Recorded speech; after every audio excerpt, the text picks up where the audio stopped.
Hello, this is Kamlesh Ahuja sir की chemistry की class. आज हम इस क्लास में प्लैंक क्वांटम थ्योरी पढ़ेंगे और प्लैंक क्वांटम थ्योरी से रिलेटेड एनसीईआरटी के कुछ अच्छे क्वेश्चन सॉल्व करेंगे। प्रीवियस क्लास में हमने बोर एटॉमिक मॉडल डिस्कस किया था। तो बोर एटॉमिक मॉडल में मैंने आपको ये एक्सप्लेन किया था कि जब किसी एटम में कोई इलेक्ट्रॉन हायर एनर्जी लेवल से लोअर एनर्जी लेवल पे आता है, हायर एनर्जी लेवल से लोअर एनर्जी लेवल पे आएगा तो एनर्जी रिलीज करेगा और इसको हम इमिशन स्पेक्ट्रम बोलते हैं। इसको हम क्या बोलते हैं? इमिशन स्पेक्ट्रम बोलते हैं। और जब इलेक्ट्रॉन लोअर एनर्जी लेवल से हायर एनर्जी लेवल में जंप करता है, लोअर एनर्जी लेवल से हायर एनर्जी लेवल में जंप करता है तो वो एनर्जी एब्जॉर्ब करता है। और अगर वो एनर्जी हम लाइट के फॉर्म में उसको दें तो इसको एब्जॉर्प्शन स्पेक्ट्रम बोलेंगे। और अगर इलेक्ट्रॉन हायर एनर्जी लेवल, जैसे यहां पर देखो बेटा, ये हमारे पास n=2 है और n=1 है, तो इलेक्ट्रॉन जब ये इलेक्ट्रॉन कहाँ है? ये इलेक्ट्रॉन है बेटा हायर एनर्जी लेवल पे है। और ये जब ग्राउंड स्टेट में आया, फर्स्ट ऑर्बिट में आया, तो ये एनर्जी रिलीज करेगा।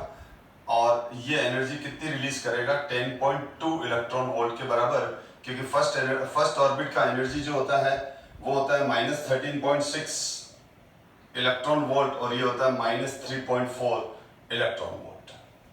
तो ये जो एनर्जी रिलीज होती है, ये जो एनर्जी रिलीज हुई, this energy release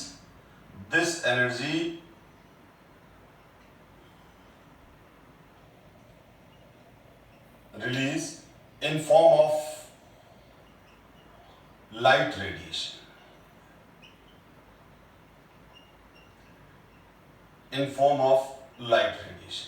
This energy release in form of light radiation. ये एनर्जी जो रिलीज होती है वो किस फॉर्म में रिलीज होती है? लाइट रेडिएशन के फॉर्म में रिलीज होती है। और ये जो एनर्जी रिलीज हुई किस फॉर्म में रिलीज हुई? लाइट रेडिएशन के फॉर्म में रिलीज हुई। जब इलेक्ट्रॉन का आया हायर एनर्जी लेवल से लोअर एनर्जी लेवल में, किसी भी एटम में आए, वो चाहे हाइड्रोजन एटम में आए, चाहे हीलियम एटम में आए, चाहे लिथियम एटम में आए, चाहे सोडियम एटम में आए, तो ये जो this energy is called this energy release in form of light radiation. और इस लाइट रेडिएशन को ही हम क्या कह रहे हैं? फोटोन। इस लाइट रेडिएशन को ही हम क्या कह रहे हैं बेटा? Photon. This light radiation is called photon. Basically, this is energy packet.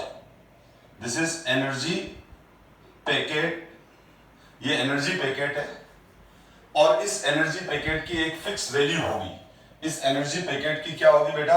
इस एनर्जी पैकेट की एक फिक्स वैल्यू होगी, यानी इसकी एनर्जी क्वांटिनाइज्ड होगी।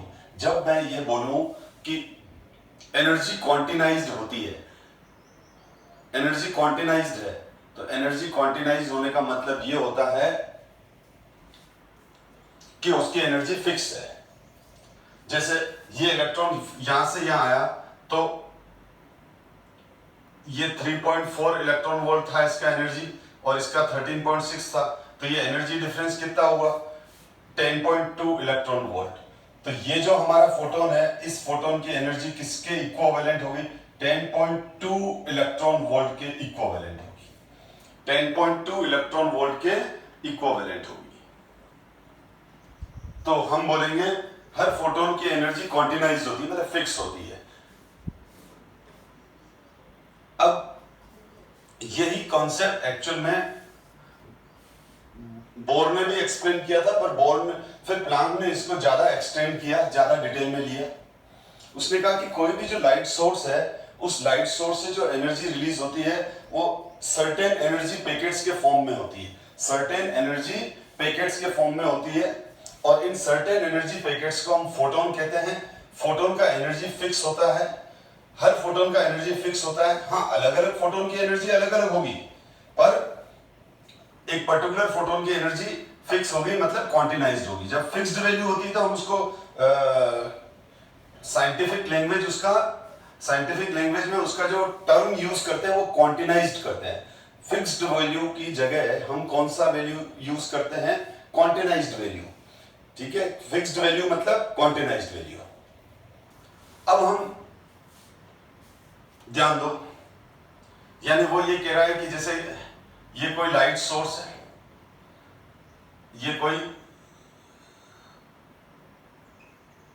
ये लाइट सोर्स है, तो इस लाइट से जो रिलीज होने वाली लाइट है वो ये लाइट यूं कंटिन्यूस नहीं निकल रही है, या यूं ये कंटिन्यूस नहीं निकल रही है, ये गलत है। वो बोलते हैं किसी भी लाइट सोर्स से जो लाइट है वो कंटिन्यूस नहीं निकलती है। तो फिर कैसे निकलती है? तो देखो ये ऐसे निकलती है। प्लांक जो कह रहा है कि वो जो लाइट सोर्स से जो लाइट इमिट होगी वो इस तरह से सर्टेन एनर्जी पैकेट्स के फॉर्म में निकलेगी। यानी मैंने ये ब्रोकन लाइंस बनाई है, तो ये ब्रोकन लाइंस नहीं है, बेसिकली ये लाइट रेडिएशन है, यानी ये फोटोन है। जैसे ये एक फोटोन हुआ, ये दूसरा फोटोन हुआ, ये तीसरा फोटोन हुआ, ये चौथा फोटोन हुआ, ये पांचवा फोटोन हुआ, तो ये एक डिस्क्रीट पैकेट्स के फॉर्म में निकल रही है और एकदम स्ट्रीम निकलती है। जैसे मशीन गन, बहुत सारे आर्मी मैन खड़े हैं एक साथ, सपोज करो, अजम्पशन करो कि एक ही लाइन में 50 आर्मी मैन खड़े हैं, 50 आर्मी मैन खड़े हैं और हर आर्मी मैन के पास मशीन गन है। अब वो सारे ये 50 के 50 आर्मी मैन मशीन गन चला रहे हैं, मशीन गन को ऑपरेट कर रहे हैं। तो हर आर्मी मैन की जो मशीन गन है उसे एक के पीछे एक धनाधन बहुत सारे बुलेट्स बाहर आएंगे। उसी तरह से किसी भी लाइट सोर्स से बहुत सारी बौछारें बाहर आती है फोटॉन्स की, यानी बहुत सारी स्ट्रीम्स बाहर आती है फोटॉन्स की। वो इतनी ज्यादा होती है और इतनी फास्ट होती है कि हम उनके बीच में डिफरेंस नहीं कर पाते हैं, हम उनको सेपरेट नहीं देख सकते क्योंकि हमारी आई उसको ऑब्जर्व नहीं कर पाती, तो हमको लगता है लाइट कंटिन्यूस निकल रही है। पर किसी भी लाइट सोर्स से लाइट कंटिन्यूस नहीं निकलती है, लाइट हमेशा सर्टेन एनर्जी पैकेट्स के फॉर्म में निकलती है और इन सर्टेन एनर्जी पैकेट्स को हम क्या बोलते हैं? These are called photons. Anyway, अब मैं इसका एक कॉमन एग्जांपल देता हूं। हमारे घर में, हमारे बहुत ही सिंपल एग्जांपल दे रहा हूं मैं आपको। जैसे मेरे इस क्लासरूम में भी ट्यूबलाइट लग रही है, बल्ब लग रहा है, तो आप जो ट्यूबलाइट और बल्ब देख रहे हो ये सबसे बेस्ट एग्जांपल है जिससे मैं आपको प्लांक क्वांटम थ्योरी आराम से समझा पाऊंगा, क्योंकि ये जो ट्यूबलाइट है और ये जो बल्ब है ये तो लाइट सोर्स ही है। तो इन लाइट सोर्स में, चाहे ये बल्ब है चाहे ये ट्यूबलाइट है, इनमें नियॉन गैस भरी हुई है। क्या भरी हुई है? नियॉन गैस भरी हुई है। अब इसमें जब नियॉन गैस भरी हुई है, ओके, तो मेरे पास ये जो बल्ब है, जो अपन ऑर्डिनरी बल्ब यूज करते हैं, व्हाइट कलर के आजकल जो आ रहे हैं, या जो ट्यूबलाइट है, जो ट्यूबलाइट है थोड़ी सी पुरानी वाली, जो सिलेंडरकल गोल वाली ट्यूबलाइट थी, उसकी बात कर रहा हूं। इनके अंदर नियॉन गैस भरी हुई होती है। क्या भरी रहती है? Neon gas. अब जब इस ट्यूबलाइट के अंदर बेटा ये देखो, सपोज करो ये ट्यूबलाइट है, ठीक है, तो इसके अंदर कौन सी गैस भरी हुई है? नियॉन गैस भरी हुई है। अब इस ट्यूबलाइट के अंदर हम यहां से ये मतलब वायर से जुड़ा हुआ रहता है, और फिर हम जैसे स्विच ऑन करते हैं, जैसे ही हम हमने जैसे ही स्विच ऑन किया, तो इस ट्यूबलाइट के अंदर जो नियॉन गैस है, उसमें इलेक्ट्रिसिटी पास हो जाती है, उसके अंदर इलेक्ट्रिक फील्ड आ जाता है, यानी हर नियॉन एटम को इलेक्ट्रिक एनर्जी मिलने लग जाती है। हर नियॉन एटम को इलेक्ट्रिक एनर्जी मिलने लग जाती है। सपोज करो 1 मोल नियॉन एटम है, 1 मोल नियॉन एटम की, जो कि 1 मोल नियॉन एटम है, मतलब 6.022 इंटू 10⁻23 नियॉन एटम्स हैं। आप समझ गए, इतने सारे नियॉन एटम्स हैं 1 मोल में भी, ठीक है। तो क्या होगा, इस ट्यूबलाइट के अंदर सारे नियॉन एटम्स को इलेक्ट्रिक एनर्जी मिलेगी। इलेक्ट्रिक एनर्जी मिलते ही क्या होगा? इलेक्ट्रिक एनर्जी मिलते ही उसका इलेक्ट्रॉन एक्साइट हो जाएगा। उसका इलेक्ट्रॉन एक्साइट हो गया, और जैसे ही उसका नियॉन एटम का इलेक्ट्रॉन एक्साइट हुआ, ट्यूबलाइट के अंदर जो नियॉन एटम है उसका इलेक्ट्रॉन एक्साइट होते ही इमीडिएटली डी एक्साइट होगा। क्यों? क्योंकि वो अपनी ग्राउंड स्टेट में जहां था वो ज्यादा स्टेबल है, वहां पर तो मैंने आपको बता रखा है कि हर एटम के अंदर इलेक्ट्रॉन लोएस्ट एनर्जी लेवल में रहता है। अगर कोई इलेक्ट्रॉन एक्साइट हुआ तो वो इमीडिएटली वापस उसी स्टेट में आ जाएगा जहां पर वो था। वो हिट हुआ एनर्जी की वजह से ऊपर गया, लेकिन वहां अनस्टेबल है, एनर्जी ज्यादा है, वो वापस अपनी ओरिजिनल स्टेट पे आ जाएगा। जैसे ये देखो, ये मार्कर कैसे आ रहा है, मार्कर को मैं एनर्जी दे रहा हूं तो ये ऊपर जाएगा, लेकिन ऊपर जाते ही वो इनफाइनाइटली स्मॉल टाइम के लिए रुकेगा। जैसे मैं ये क्वेश्चन पूछता हूं, मार्कर कहीं रुका, तो स्टूडेंट बोलते सर नहीं रुका। बेटा रुका, ठीक है। जैसे मैंने ये मार्कर फेंका, इस मार्कर को एनर्जी दी तो वो मैक्सिमम हाइट पर गया, मैक्सिमम हाइट पर उसकी वेलोसिटी 0 हो गई, तभी तो नीचे आया, तभी तो नीचे आया। जहां वेलोसिटी 0 हो गई मतलब वहां रुका। फिर बोले वो 10⁻⁻2 सेकंड के लिए रुका हो, 10⁻⁸ सेकंड के लिए रुका हो, यानी इनफाइनाइटली स्मॉल टाइम के लिए रुका हो, लेकिन रुका तो है, वेलोसिटी 0 हुई है तभी तो नीचे आया है। ठीक है, अगर इस मार्कर की वेलोसिटी 0 नहीं होगी तो वो तो ऊपर ही ऊपर जाता रहेगा।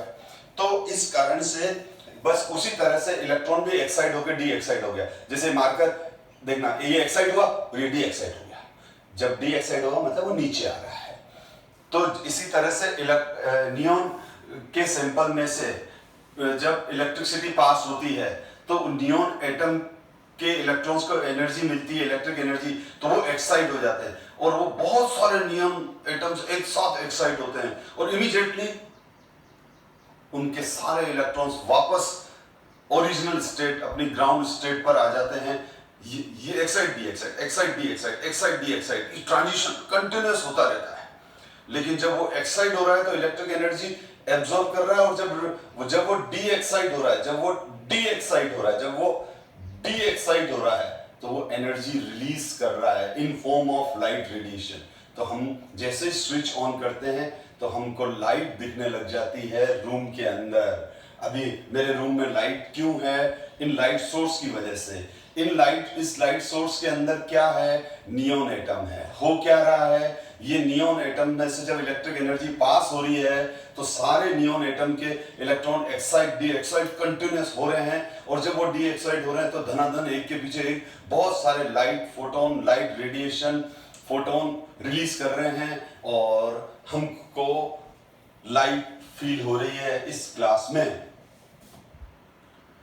तो इसका मतलब ये हुआ कि लाइट कंटिन्यूअस नहीं निकल रही है, एक के पीछे एक निकल रही है। जैसे मैंने मशीन गन का एग्जांपल दिया कि मशीन गन से जो बुलेट्स निकल रही है वो एक के पीछे एक निकल रही है। अब मेरा आपसे दूसरा, यही प्लांक क्वांटम थ्योरी है कि किसी भी लाइट सोर्स से जो लाइट एनर्जी निकलती है वो सर्टेन एनर्जी पैकेट्स के फॉर्म में निकलती है, हम उनको फोटोन कहते हैं। ध्यान दो बच्चों,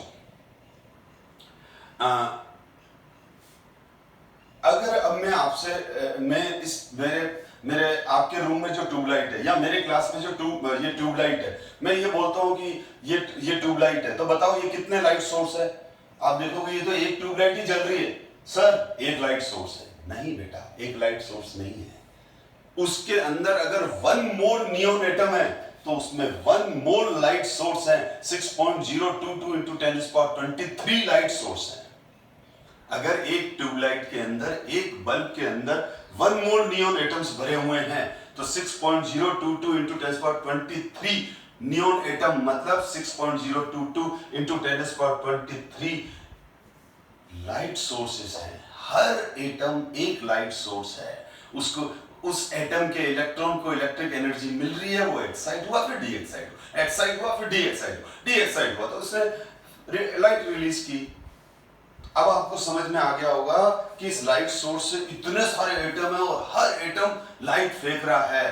तो लाइट तो ऐसे टुकड़ों में आ रही है, लेकिन इतनी ज्यादा आ रही है, इतना ह्यूज अमाउंट है कि हमको कंटिन्यूअस दिखती है पर है नहीं। ठीक है, तो इसको तो अगर आपको आ जाए कि प्लांक क्वांटम थ्योरी आपको समझ में आ गई है, तो ये प्लांक क्वांटम थ्योरी है। तो प्लांक क्वांटम थ्योरी में यहां प्लांक ने एक फॉर्मूला दिया, E = hν। E = hν। E is the energy of photon. E is the energy of photon light radiation, और इनको हम इमिशन स्पेक्ट्रम भी बोलते हैं। क्या बोलते हैं बेटा? Emission spectrum. इमिट हो रहे हैं, जैसे इस ट्यूबलाइट से जो इमिशन स्पेक्ट्रम है उनको क्या बोलेंगे? Neon atomic emission spectrum. Neon के एटम से अगर लाइट रिलीज हो रही है तो उस लाइट को बोलेंगे नियॉन एटम इमिशन स्पेक्ट्रम। अगर हाइड्रोजन से निकल रही है तो hydrogen atom emission spectrum. NCERT में शॉर्ट में उसको हाइड्रोजन स्पेक्ट्रम कहा हुआ है। अगर हीलियम से निकल रहा है तो वो हीलियम स्पेक्ट्रम हो गया। स्पेक्ट्रम को दो पार्ट में डिवाइड किया हुआ है बेटा, एटॉमिक स्पेक्ट्रम और मॉलिक्यूलर स्पेक्ट्रम्स। अगर किसी सोडियम एटम से सोडियम की वेपर होती, सोडियम बल्ब होता है बेटा, आपने बहुत बार पढ़ा होगा सोडियम बल्ब, हेलोजन बल्ब, ठीक है। तो इनमें हेलोजन बल्ब में हेलोजन्स हैं, फ्लोरीन क्लोरीन, और सोडियम बल्ब में सोडियम वेपर होती है। नियॉन बल्ब में नियॉन एटम्स हो गए। आर्गन बल्ब भी आपने देखे हैं, भले बचपन में देखे होंगे, जब छोटे होंगे पीले कलर के लट्टू आते थे, उससे येलो कलर की लाइट निकलती है। सोडियम बल्ब से डार्क येलो कलर की लाइट निकलती है। तो अलग अलग एटम से अलग अलग कलर की लाइट निकलती है, क्योंकि उनके एनर्जी लेवल्स डिफरेंट होते हैं। एनर्जी चेंज होती है तो वेवलेंथ चेंज होती है, वेवलेंथ चेंज होता है तो कलर चेंज होता है। ये हम प्लैंक क्वांटम थ्योरी में डिस्कस करने वाले हैं। उसके बाद ब्लैक बॉडी रेडिएशन डिस्कस करेंगे। और अब दूसरा मैं बोल रहा था मॉलिक्यूलर स्पेक्ट्रम्स। अगर किसी मॉलिक्यूल्स के भी इलेक्ट्रॉन एक्साइड डी एक्साइड होते हैं तब वो मॉलिक्यूलर स्पेक्ट्रम्स हो जाएंगे। जैसे CO2 मॉलिक्यूल है, और अगर CO2 मॉलिक्यूल कोई लाइट रेडिएशन इमिट कर रहा है तो वो CO2 का मॉलिक्यूलर स्पेक्ट्रम हो गया, ठीक है। तो जनरली हम एटॉमिक स्पेक्ट्रम ही डिस्कस कर रहे हैं। हमारे सिलेबस में एटॉमिक स्पेक्ट्रम ही आएंगे आगे। तो E क्या है? Planck quantum theory. E is the energy of photon, और H is the called Planck constant. H क्या है बेटा? प्लैंक कांस्टेंट है। जो H की वैल्यू है वो 6.67 इंटू 10⁻⁻34 जूल सेकंड है। ये इसकी SI यूनिट है। और 6.67 इंटू 10⁻⁻27 अर्ग सेकंड, ये इसकी CGS यूनिट है। न्यू क्या होता है बेटा? Nu is the frequency. Nu is the frequency. Nu frequency होता है बेटा। फ्रीक्वेंसी का फॉर्मूला क्या होता है? Nu equals to C by lambda. Frequency का फॉर्मूला क्या होता है? Nu equals to C by lambda, where C equals to velocity of light,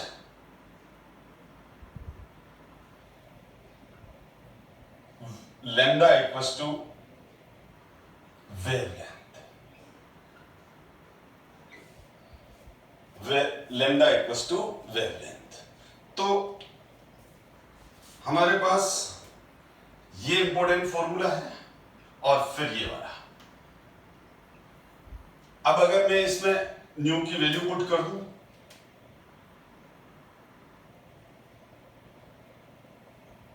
मैं इसमें न्यू की वैल्यू पुट कर दूं तो E equals to HC by lambda. ये प्लैंक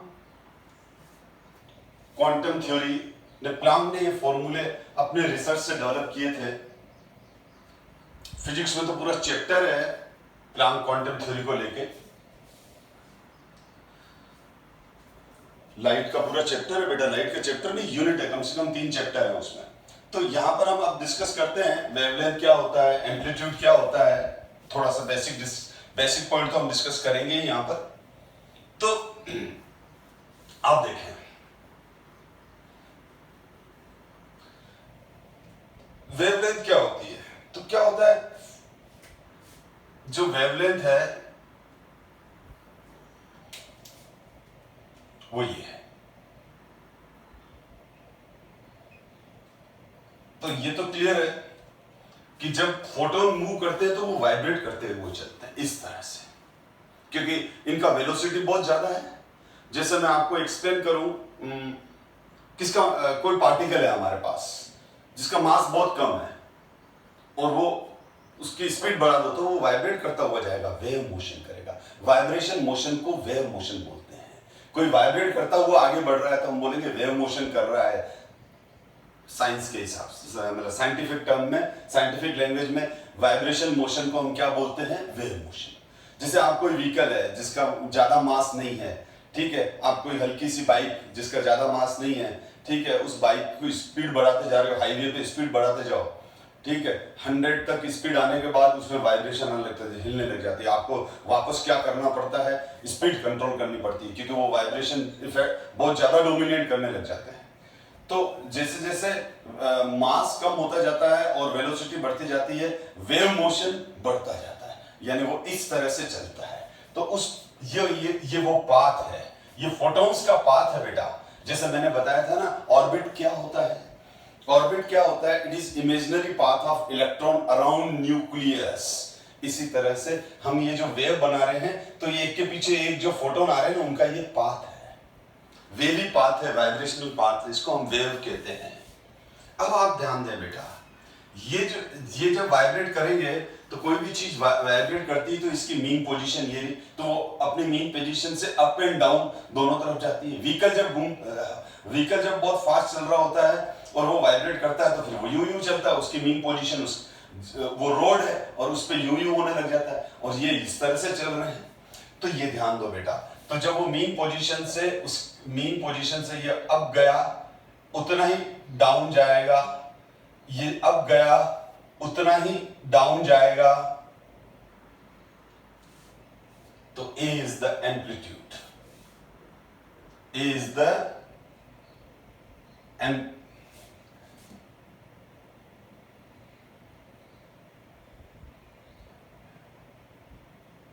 एम्पलीट्यूड। एम्पलीट्यूड क्या होता है बेटा? सुनो, एम्पलीट्यूड होता है maximum distance from mean position, sorry, maximum displacement from mean position, maximum displacement from mean position, यानी वो अलग अलग वेव्स के लिए ये एम्पलीट्यूड अलग अलग होगा। ये इसको हम एम्पलीट्यूड कहते हैं, इस हाइट को एम्पलीट्यूड कहते हैं, ठीक है। ये हाइट जो है, अब ये और ये हो गए क्रस्ट, ये ट्रफ ये आप जानते नहीं हैं, जो क्रस्ट ट्रफ। तो और अब वेवलेंथ क्या है? डिस्टेंस बिटवीन टू सक्सेसिव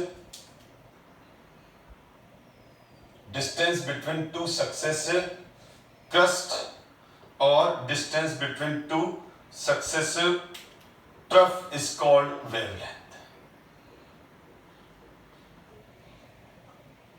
ये wavelength है।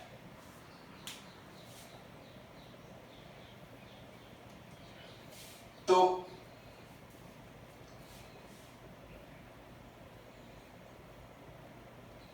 और फ्रीक्वेंसी क्या होती है? अभी आपको मैंने बहुत अच्छे से एक्सप्लेन किया कि लाइट सोर्स से लाइट सर्टेन एनर्जी पैकेट्स के फॉर्म में निकलती है, जिनको फोटोन कहते हैं। तो एक सेकंड में कितने फोटोन निकल गए, वही तो फ्रीक्वेंसी है। एक सेकंड में कितने फोटोन निकल गए, वही तो फ्रीक्वेंसी है। तो frequency is the number of photon emitting पर सेकंड, इसीलिए फ्रीक्वेंसी की यूनिट होती है पर सेकंड। फ्रीक्वेंसी की यूनिट क्या होती है? Number of photons release in per second. Number of photons, ध्यान से सुन लो बेटा, number of photons release in per second, number of photons release in per second. तो ये हो जाएगा बेटा, इसीलिए इसका एक फॉर्मूला और आता है 1/t, और इसकी यूनिट होती है 1/सेकंड और second inverse. t is the time period,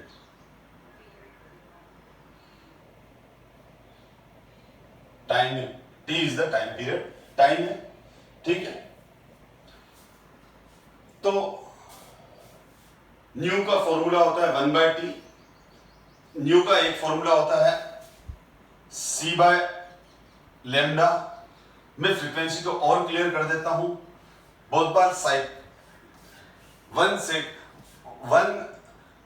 one second inverse को हम 1 CPS भी बोलते हैं।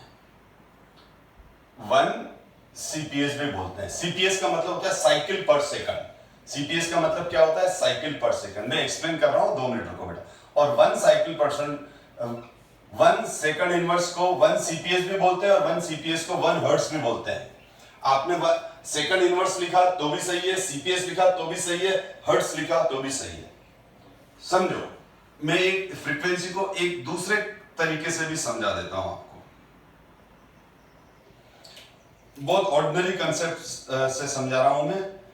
आपके सबके घर में फैन है, तो ये फैन का बीच वाला पोर्शन है, ठीक। अब इससे 3 ब्लेड लगे हुए रहते हैं बेटा, 120 के एंगल पे, ठीक है ना। अब यहाँ एग्जैक्ट 120 नहीं बन रहा है तो उससे परेशान मत हो, मेरे को तो कंसेप्ट समझाना है बेटा आपको। ये 3 ब्लेड है, ये फैन है बेटा, ये फैन है जो ऊपर चल रहा है। अब ये देखोगे तो फैन दिखेगा। अब मैंने ये फैन रुका हुआ है तो इसकी फ्रीक्वेंसी 0 है। अब ये फैन चल रहा है, तो ये फैन चल रहा है तो ये ब्लेड भी घूम अपनी जगह ये रोटेट कर रहा है। अब मैं इस ब्लेड को टारगेट करता हूं। चलो, मैंने इसको ब्लेड कर दिया है, तीनों एक जैसे, जस्ट समझाने के लिए। ये नंबर वाला 1 वाला ब्लेड, ठीक। अब ये इस पॉइंट पर है, पॉइंट नंबर 1 पर है ये वाला। अब ये रोटेट करके वापस यहाँ आएगा। तो आप बात समझो बेटा, जब ये घूम रहा है तो इस पॉइंट पर ये जो ब्लेड वाला ब्लेड है तीनों ब्लेड एक जैसे ही। आपको समझाने के लिए मैंने एक को ब्लेड कर दिया। तो ये जब ये रोटेट करता रहेगा बेटा लगातार, तो ये वाली फर्स्ट वाली पोजीशन को बार बार हर पोजीशन पे आएगा। मैंने फर्स्ट पोजीशन आपको समझाने के लिए ये एक पॉइंट फिक्स किया था कि आपका कंसेप्ट क्लियर कर पाऊं मैं। तो अब इस 1 सेकंड के अंदर इस ब्लेड ने इस पॉइंट को कितनी बार रिपीट किया, वो इस फैन की फ्रीक्वेंसी हो गई। समझ में आया? नहीं, तो वापस समझो। ये जा रहा है बेटा, ये घूमता हुआ ये आया 1 बार, ये 2 बार, ये 3 बार, ये 4 बार, ये 5 बार, ऐसा आएगा ना। तो इस पॉइंट को वो बार बार रिपीट करेगा। सपोज करो वो 1 सेकंड में ये वाला पॉइंट, 1 सेकंड में ये वाला पॉइंट, 1 सेकंड में ये वाला पॉइंट इसने इस तरह से चल रहा है। और ये जब 1 सेकंड में ये पॉइंट ये चल रहा है, तो ये 1 सेकंड में सपोज करो 10 बार यहां पर आया, तो हम बोलेंगे इसकी फ्रीक्वेंसी 10 पर सेकंड है। हम इस फैन की, तो अगर ये 10 बार आ रहा है तो ये इस पॉइंट पर 10 बार आएगा, ये इस पॉइंट पर 10 बार आएगा, क्योंकि ये तो गोल गोल घूम रहा है। समझ में आ गया? तो ये जब लगातार घूम रहा है, रोटेट कर रहा है, पंखा चल रहा है, तो ये वाला एक ब्लेड जो है, जो ब्लैक वाला ब्लेड है, वो इस पॉइंट को 1 सेकंड में कितनी बार रिपीट करता है? सपोज करो 10 बार रिपीट करेगा, तो मैं बोलूंगा इस फैन की फ्रीक्वेंसी 10 पर सेकंड है। समझ में आ गई यूनिट? इस फैन की फ्रीक्वेंसी 10 साइकिल पर सेकंड है। सपोज करो इस पॉइंट पर वो 10 बार आया, 10 टाइम रिपीट हुआ इन 1 सेकंड। मैंने क्या लिखा? 10 बार रिपीट हुआ है, ये पॉइंट 10 बार, ये वाला 10 बार यहां पर आया, तो मैं क्या बोलूंगा? इसकी फ्रीक्वेंसी कितनी है? 10 पर सेकंड। बिल्कुल सही, 10 साइकिल पर सेकंड। सही है, 10 बार आया, 10 साइकिल पर सेकंड साइकिल है इसलिए, और 10 हर्ट्ज है इसकी। ये सब एक ही बात है। तो समझ में आ गया? तो अब आप देखो, इसका मतलब अब आप मुझे आंसर दो। पंखे में 5 पॉइंट होते हैं, एक 0 से 6 पॉइंट हो गए। 0 पे, 1 पर, 2 पर, 3 पर, 4 पर और 5 पर चलता है। तो जब फैन 0 पर है तो बताओ उसकी फ्रीक्वेंसी कितनी है? 0 है। अब जैसे अपन ने फैन को 1 पे चलाया तो उसकी फ्रीक्वेंसी कम होगी। अब अपन ने रेगुलेटर को 1 से 2 पे किया, यानी फैन को बढ़ा दिया, तो हम क्या बोलेंगे? फैन की फ्रीक्वेंसी बढ़ गई। फैन की हाईएस्ट फ्रीक्वेंसी कहां तक जाएगी? 5 तक।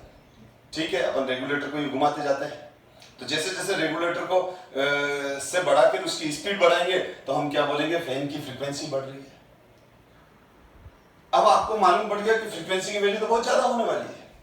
फोटोन तो बहुत तेजी से निकलते हैं, तो फोटोन जब तेजी से निकलते हैं तो किसी भी लाइट सोर्स से इमिट होने वाले, किसी भी लाइट सोर्स से इमिट होने वाले फोटॉन्स के नंबर पर सेकंड तो बहुत ज्यादा होते हैं, इसीलिए लाइट की आप फ्रीक्वेंसी देखेंगे 10⁶ सेकंड, 10⁶ पर सेकंड, ठीक है। तो 10⁶ पर सेकंड फ्रीक्वेंसी का मतलब क्या हुआ, उस लाइट सोर्स से एक सेकंड में 10⁶ फोटोन बाहर निकल गए।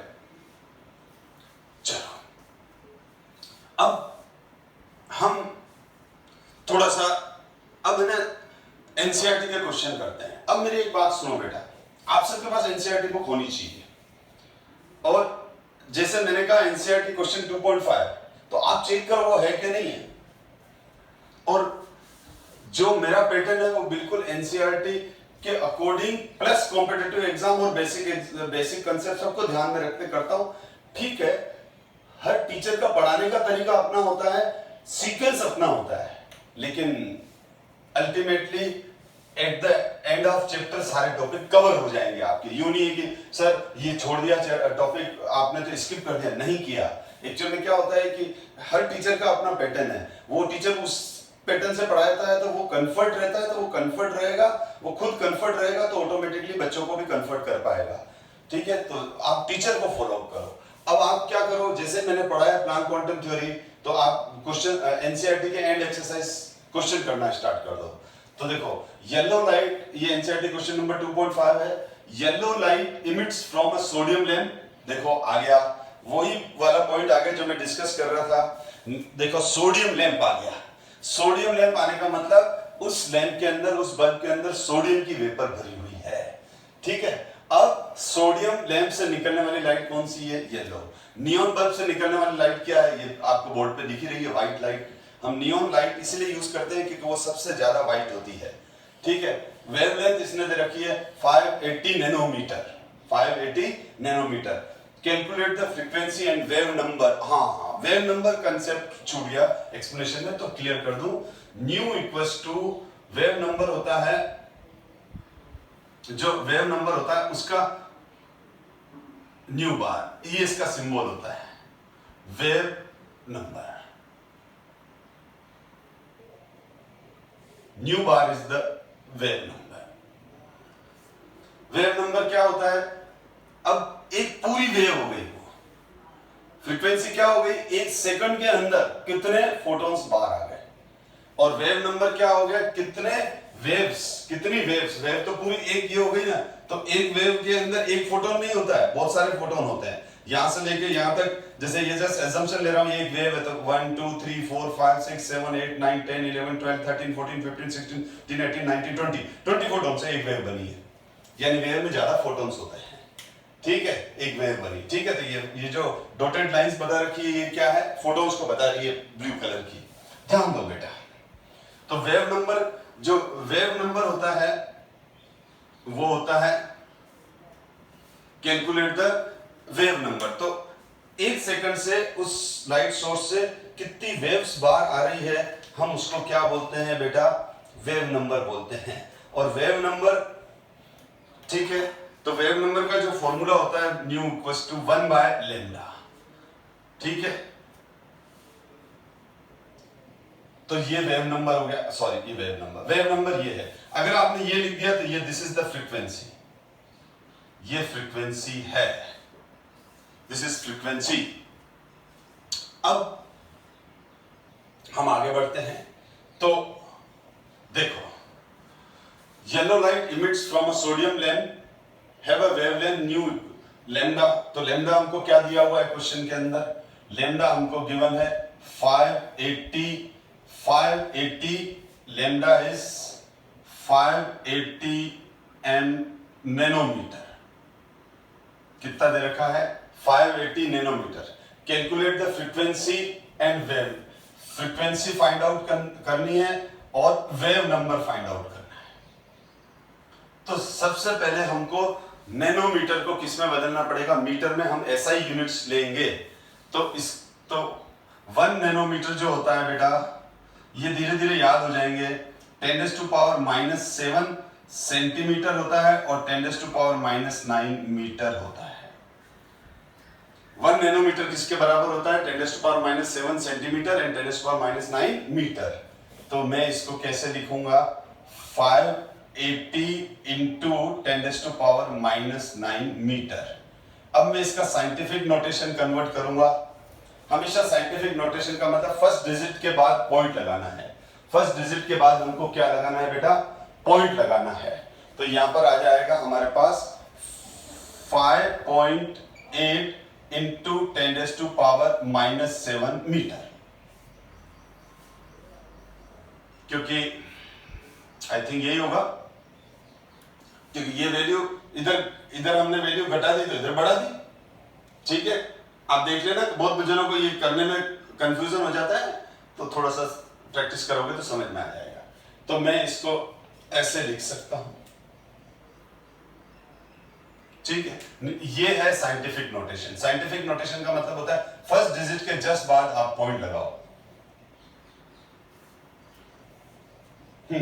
अब हमारे पास क्या फाइंड आउट करना है? फ्रीक्वेंसी। तो फ्रीक्वेंसी का फॉर्मूला क्या हो गया बेटा?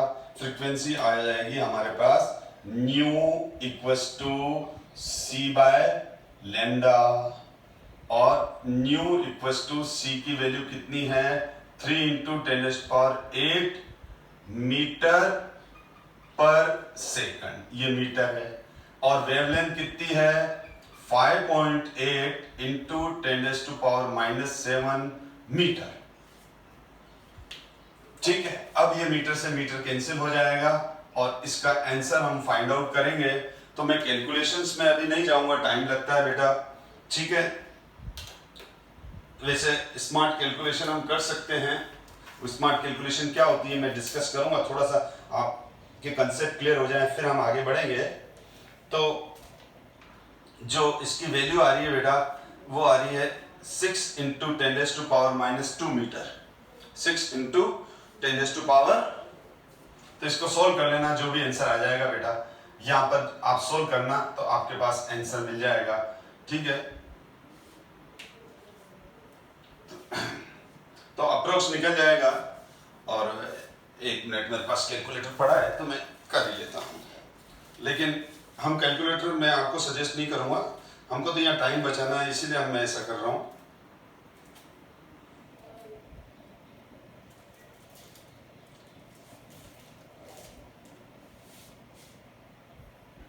(0.51 इंटू ये -7 ऊपर जाएगा बेटा, -7 जब ऊपर जाएगा तो कितना हो जाएगा? +7, और तो ये हो गया 15, और न्यू इक्वल्स टू क्या हो जाएगा?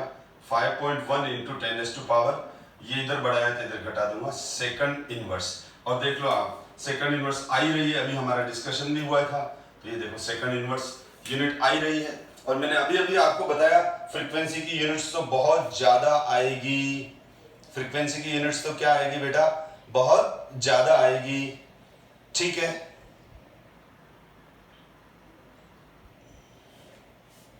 तो हम और आगे बढ़ते हैं बेटा। तो इसकी वैल्यू आई 5.17 इंटू 10⁻14। अब इसी तरह से, और सेकंड इनवर्स, सॉरी बेटा, सॉरी, सेकंड इनवर्स। ठीक है, वो थोड़ा मैं कैलकुलेटर पे कैलकुलेशन करने लग गया था। तो आप देख लो ना, लाइट की फ्रीक्वेंसी, सोडियम लैंप से निकलने वाली लाइट की फ्रीक्वेंसी कितनी है? 5.17 है एग्जैक्ट आंसर। ठीक है, इंटू 10⁻14। तो मैंने कहा ना, इसका मतलब क्या हुआ? इस सोडियम लैंप से 5.17 इंटू 10⁻14 फोटोन 1 सेकंड में बाहर आ रहे हैं। अब आप खुद समझो, आप खुद सोचो कि एक बल्ब से 5.17 इंटू 10⁻14 यानी 51700000000 इतने सारे फोटॉन्स एक साथ बाहर आ रहे हैं। तो हमको लाइट तो कंटिन्यूस ही दिखेगी ना, पर कंटिन्यूस नहीं है, बहुत सारे फोटॉन एक साथ बाहर आ रहे हैं, इस वजह से वो कंटिन्यूस दिखती है। तो ये हो गई हमारी फ्रीक्वेंसी। अब हम आगे बात करें बेटा, हम क्या फाइंड आउट करें? हम फाइंड आउट करें वेव नंबर। तो न्यू बार इक्वल्स टू क्या हो जाएगा? 1/वेवलेंथ, और 1/वेवलेंथ किसके बराबर हो जाएगी? 1/, 5.8 इंटू 10⁻⁻7 मीटर है। तो इसकी यूनिट मीटर इनवर्स आ जाएगी, सेंटीमीटर इनवर्स आ जाएगी। तो इसका जो इसको अपन जब सोल्व करते हैं तो ये आता है 1.72 इंटू 10⁻6 1.76 इंटू 10⁻+6 मीटर इनवर्स। यानी इतनी वेव्स एक सेकंड में बाहर आ रही है। एक मिनट में करेक्शन कर दूं, इसका मतलब 1 मीटर के अंदर 1 मीटर में इतनी वेव्स हैं। ये वेव नंबर हुआ, ये इसका 1.76 इंटू 10⁻6 इतनी वेव्स 1 मीटर में है। ठीक है, तो ये इन क्वेश्चन से भी हमको बहुत बार कॉन्सेप्ट्स क्लियर होते हैं। 1.76 है या 1.72 कर दो, ये रहा आंसर लिखा हुआ है यहाँ। तो मैं आगे बढ़ता हूं बेटा। एनसीईआरटी के क्वेश्चंस तो आप खुद भी ट्राई करना स्टार्ट कर दो। शुरू के 3-4 क्वेश्चन तो शुरू के 1 2 3 4 एनसीईआरटी एंड एक्सरसाइज के क्वेश्चन मोल कांसेप्ट के हैं। 5th से प्लांक क्वांटम थ्योरी के स्टार्ट हो जाते हैं। Find energy of each of the photon which corresponding to light of frequency 3 into 10⁻। ठीक है, अब उसमें बोल रहा है लाइट का फ्रीक्वेंसी कितना दे रखा है, 3 इंटू 10⁻15 हर्ट्ज। तो अब इसका क्या निकालना है, एनर्जी निकालनी है। तो एनर्जी का फॉर्मूला क्या है, E = H न्यू। H की वैल्यू क्या है, 6.67 इंटू 10⁻34 जूल इंटू सेकंड। ये तो हो गई हमारे पास H की वैल्यू, इंटू 3 इंटू 10⁻, और इसको मैं ऐसा लिख सकता हूं बेटा, 3 इंटू 10⁻15 सेकंड इनवर्स लिख सकता हूं। Nu equals to 3 into 10⁻15 hertz, तो 3 इंटू 10⁻15 सेकंड इनवर्स, क्योंकि 1 hertz equals to 1 second inverse. तो यहां पर हमारे को कितना दे रखा है, 15 सेकंड इनवर्स।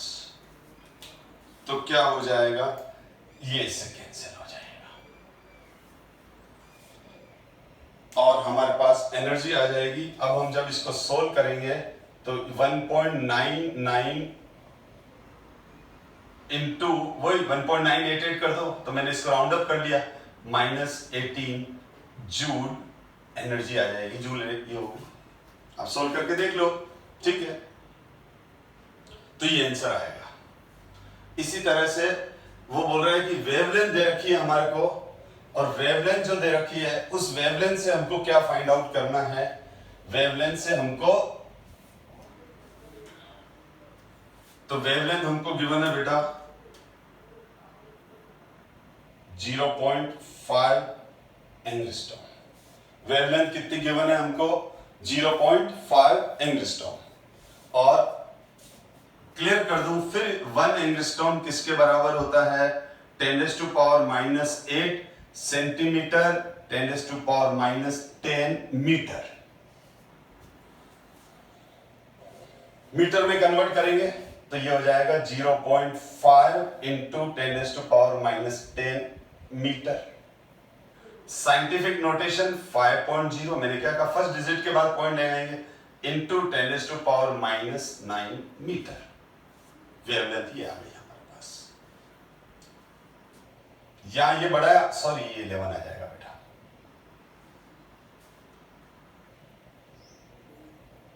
ये 11 आ जाएगा। ठीक है, पॉइंट इधर ले लेंगे, आगे ले लेंगे, तो ये डिजिट माइनस में है ना, तो ये वैल्यू 0.5 से 5 किया, ये वैल्यू बढ़ाई तो ये वैल्यू घटाएंगे, तो ये कम होगी ना, तो -10 से -11 हुआ, मतलब इस वैल्यू को घटाएंगे, क्योंकि इधर बढ़ाया तो इधर घटाएंगे। ये ध्यान रखो, अगर ये वैल्यू बढ़ा रहे हो तो ये वैल्यू घटा रहे हो। अब एनर्जी का फॉर्मूला क्या हो गया, E = hc/λ। अभी हमने देखा h की वैल्यू कितनी है, h is 6.67 into 10⁻⁻34 joule into second, multiply with light velocity, light velocity कितनी है 3 इंटू 10⁸ मीटर पर सेकंड। ये h की वैल्यू रख दी, फिर c की वैल्यू रख दी। वेवलेंथ की वैल्यू कितनी रखी मैंने 5 इंटू 10⁻⁻11 मीटर। यूनिट कैंसिल कर देते हैं, देखो मीटर से मीटर कैंसिल हुआ, सेकंड से सेकंड कैंसिल हो गया, जूल रह गया। अब हम इसको सोल्व कर लेते हैं। जब हम इसको सोल्व करेंगे बेटा तो यहां पर ये आ जाएगा, इसको मल्टीप्लाई करो 19.86, 6.67 इंटू 3 आ जाएगा 19.86 इंटू 10⁻⁻34 और -34 और 8 तो ये हो गया -26 और ये आ जाएगा 5 इंटू 10⁻⁻11। अब ये नियरली 20 तो है ही, तो ये आ जाएगा 4 के आसपास आ जाएगा ये वैल्यू। तो 4 से थोड़ी कम आएगी क्योंकि 19.86 है, तो अगर ये 20 होता तो 4 आता, तो 4 से थोड़ा सा कम लिख दो तो 3.98 वो वहां से मैंने देख ली। और -11 ऊपर आएगा तो +11 हो जाएगा, तो ये ऊपर आया तो इंटू 10⁻⁻26 + 11। Is it clear? तो ये आंसर आ जाएगा हमारे पास 3.98 इंटू 10⁻15 जूल। ये रहा आंसर। यानी इसको सोल्व करोगे तो हमारे पास जो ये वैल्यू आई, ये जो x वैल्यू है वो ये वाली है। ये मैंने सोल्व भी कर दी नीचे, 19.86 डिवाइड बाय 5 तो 3.98, -26 में से 11 जाएंगे, +11 हो गया तो माइनस। तो इस तरह से आप देख लो क्वेश्चन। अब धीरे धीरे लेवल बढ़ेगा क्वेश्चंस का बेटा, अब धीरे धीरे बेटा क्वेश्चंस का लेवल इंप्रूव होता जाएगा। और अब हम आगे बढ़ते हैं, आगे क्वेश्चंस करते हैं बेटा।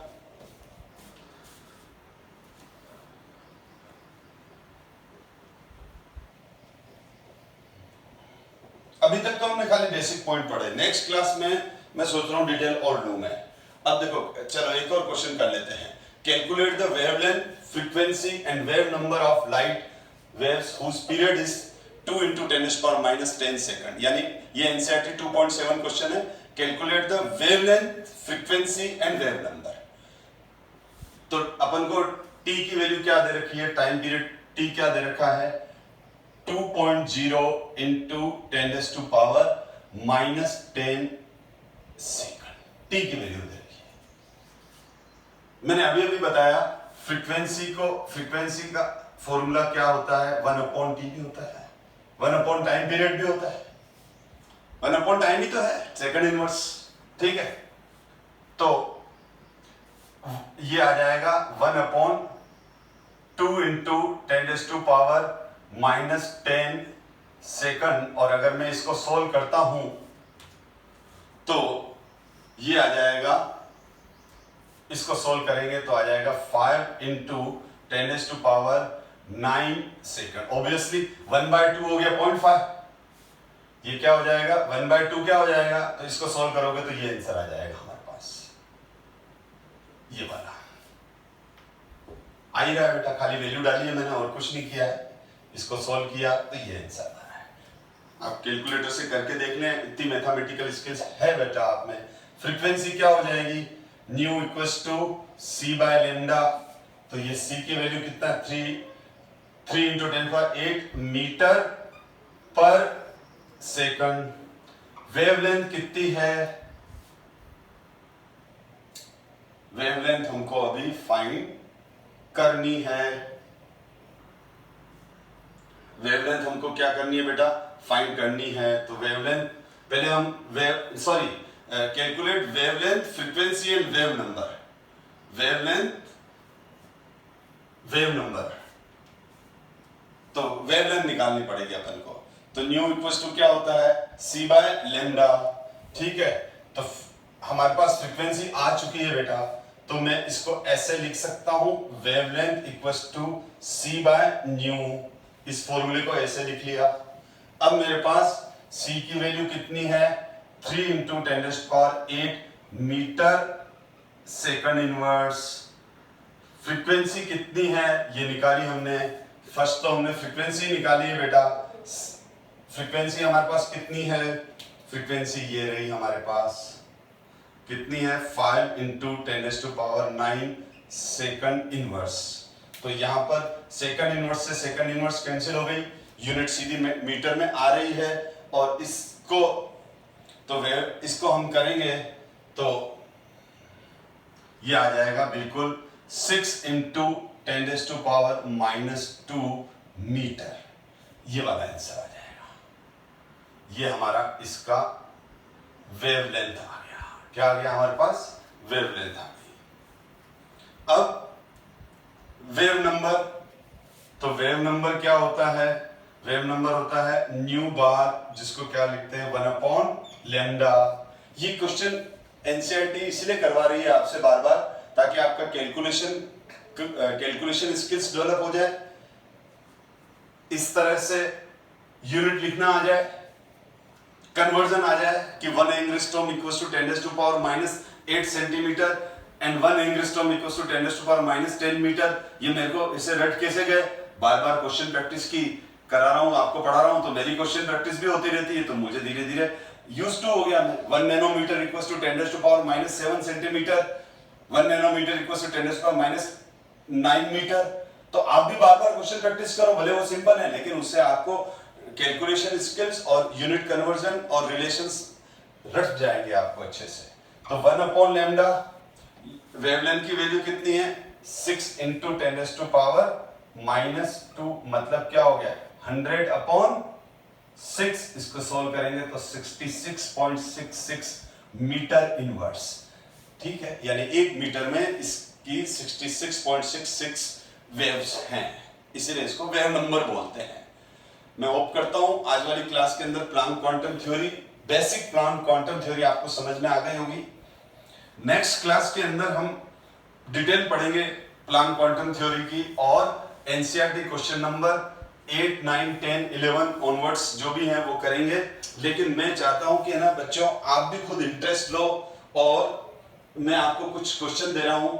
ये एनसीईआरटी 2.8 क्वेश्चन है, आप इसको खुद एक बार सोल्व करने की कोशिश करो। मैं नेक्स्ट क्लास में आते ही सबसे पहले NCERT question number 2.8, NCERT question number 2.110 और फिर ब्लैक बॉडी रेडिएशन पढ़ेंगे। तो ये 2 क्वेश्चन मैं आपको असाइनमेंट में दे रहा हूं, एनसीईआरटी 2.8 और एनसीईआरटी 2.10। एनसीईआरटी 2.8, एनसीईआरटी 2.10 जो दोनों हैं, पोस्ट करके इन न्यूमेरिकल्स को रीड करो और सॉल्व करो। नेक्स्ट क्लास में जब मैं सॉल्व करूंगा तो आप देखना आपकी और मेरी अप्रोच में क्या डिफरेंस है। हो सकता है आपकी अप्रोच अच्छी हो, बहुत अच्छी बात है। अगर आप क्वेश्चन सही करते हैं, आप में कॉन्फिडेंस आएगा। नहीं करते हैं सही, कोई बात नहीं, गलती समझ में आएगी कि मैंने यहाँ गलती की थी, इसीलिए मेरा ये क्वेश्चन गलत हुआ, तो वो नेक्स्ट टाइम गलती नहीं होती है। आदमी गलती करके ही सीखता है, तो यहाँ क्वेश्चन कर करके गलती, क्वेश्चंस में गलती कर करके आप सीख जाओगे। अब गलती आप यहाँ तो घर पे ड्यूरिंग प्रैक्टिस कर लो, या फिर गलती सीधा एग्जाम में करो, ये आपकी चॉइस है बेटा। Thank you so much.